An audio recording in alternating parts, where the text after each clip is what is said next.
Rivian today announced an equity investment of $500 million from Ford Motor Company.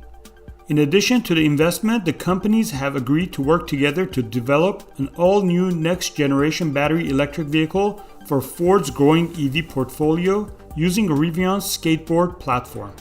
Rivian already has developed two clean sheet vehicles with adventurers at the core of every design and engineering decision.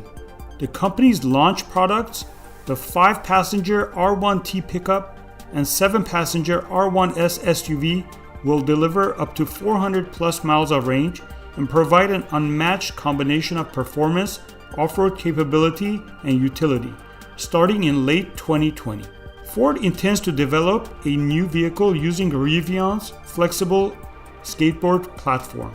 This is in addition to Ford's existing plans to develop a portfolio of battery electric vehicles. As part of its previously announced $11 billion EV investment, Ford already has confirmed two key fully electric vehicles, a Mustang-inspired crossover coming in 2020 and a zero-emissions version of the best-selling F-150 pickup. Rivian remains an independent company.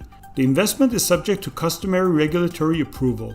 Following Ford's investment, Joe Hendricks, Ford's president of automotive, will join Rivian's 7-member board. The performance of the R1T is going to be really quite spectacular. When you're developing a vehicle like that, you really have to apply the techniques and the technologies that are used in the racing industry. Not many OEMs have done this with a pickup truck on this scale.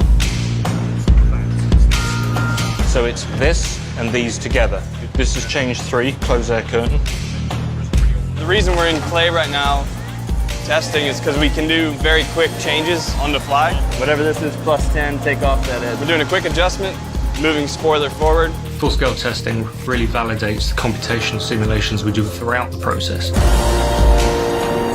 This is really important in electric vehicles because the efficiency is a direct correlation to the range that is possible. The reason we're able to be better on range than any other vehicle currently on the market is because we're better on aerodynamics.